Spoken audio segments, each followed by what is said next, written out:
ನಾಳೆ ಆದಿಚುಂಚನಗಿರಿಗೆ ಪ್ರಧಾನಿ ನರೇಂದ್ರ ಮೋದಿ ಭೇಟಿ. ಶ್ರೀ ಗುರು ಭೈರವೈಕ್ಯ ಮಂದಿರ ಲೋಕಾರ್ಪಣೆಗೊಳಿಸಲಿದ್ದಾರೆ ಪ್ರಧಾನಿಗಳು.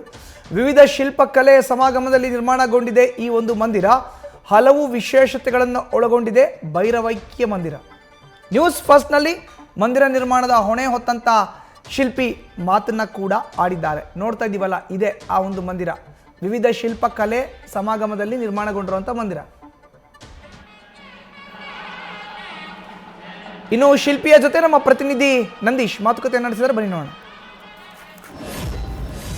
ಐತಿಹಾಸಿಕ ಧಾರ್ಮಿಕ ಶ್ರೀ ಕ್ಷೇತ್ರವಾದಂತಹ ಆದಿಚುಂಚನಗಿರಿ ಕ್ಷೇತ್ರದಲ್ಲಿ ಶ್ರೀ ಗುರು ಭೈರವೈಕ್ಯ ಮಂದಿರ ನಿರ್ಮಾಣಗೊಂಡಿರುವಂಥದ್ದು. ಇನ್ನು ಆ ಒಂದು ಮಂದಿರವನ್ನು ಪ್ರಧಾನಿ ನರೇಂದ್ರ ಮೋದಿಯವರು ಉದ್ಘಾಟನೆಯನ್ನು ಮಾಡ್ತಾ ಇರುವಂಥದ್ದು. ಸದ್ಯ ಆ ಒಂದು ಏನು ಮಂದಿರವನ್ನು ನಿರ್ಮಾಣ ಮಾಡಿರುವಲ್ಲಿ ಪ್ರಮುಖ ಪಾತ್ರವನ್ನು ವಹಿಸಿರುವಂತಹ ಶಿಲ್ಪಿ ರತ್ನ ಶಂಕರ ಸ್ಥಪತಿ ನಮ್ಮ ಜೊತೆ ಇದ್ದಾರೆ. ನೇರವಾಗಿ ಮಾತನಾಡಿಸ್ತೀನಿ. ಸರ್, ಮೋದಿಯವರು ಉದ್ಘಾಟನೆ ಮಾಡ್ತಾ ಇರುವಂಥದ್ದು ಶ್ರೀ ಗುರು ಭೈರವೈಕ್ಯ ಮಂದಿರವನ್ನು. ಈ ಒಂದು ಮಂದಿರದ ವಿಶೇಷತೆ ಏನು? ಈ ಮಂದಿರದ ವಿಶೇಷತೆ ಅಂದರೆ ಇದು ಪೂರ್ಣ ಕಲ್ಲಲ್ಲಿ ಮಾಡಿರೋದು ಒಂದು ವಿಶೇಷವಾದ ವಿಷಯ.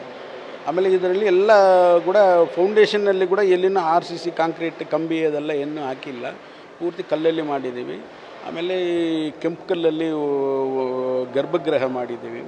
ಅದು ಕೂಡ ಒಂದು ವಿಶೇಷವಾಗ ಬೇರೆ ಎಲ್ಲಿನೂ ಮಾಡಿಲ್ಲ ನಾವು, ಅವೆಲ್ಲ ಪಾಲಿಷ್ ಮಾಡಿದ್ದೀವಿ. ಆಮೇಲೆ ಈ ಥರ ಇಲ್ಲಿ ಮಂಟಪದಲ್ಲಿ ಭಾಳ ದೊಡ್ಡ ಪಿಲ್ಲರ್ಗಳು ಹಾಕಿದ್ದೀವಿ. ಒಂದೊಂದು ಪಿಲ್ಲರ್ ಕೂಡ ರಾಷ್ಟ್ರನಾಗಿ ಬಂದಾಗ ಒಂದು 70 ಟನ್ಸ್ ಇತ್ತು. ಅದನ್ನು ಈಗ ಕಂಪ್ಲೀಟ್ ಕೆಲಸ ಮಾಡಿದ ಮೇಲೆ ಒಂದು 60% ಮೇಲೆ ಕಲ್ಲು ಕಮ್ಮಿಯಾಗಿ ಒಂದು ಮಾಡಿದ್ದೀವಿ.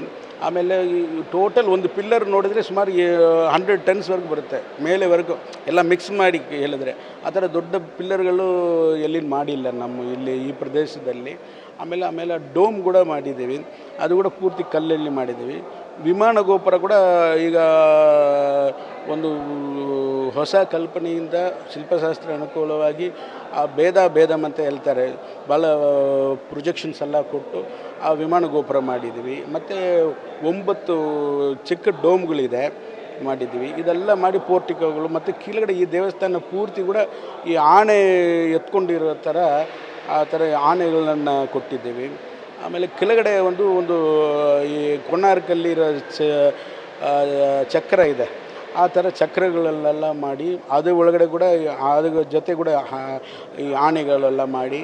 ಆಮೇಲೆ ಆನೆಗಳು ಭಾಳ ವಿಶೇಷ ನಮ್ಮ ಇದರಲ್ಲಿ, ಅದರಿಂದ ಎಲ್ಲ ಆನೆಗಳು ಮಾಡಿದ್ದೀವಿ. ಹಂಸಪಕ್ಷಿಗಳು ಮಾಡಿದ್ದೀವಿ, ಆಮೇಲೆ ಸಿಂಹಗಳು ಮಾಡಿದ್ದೀವಿ.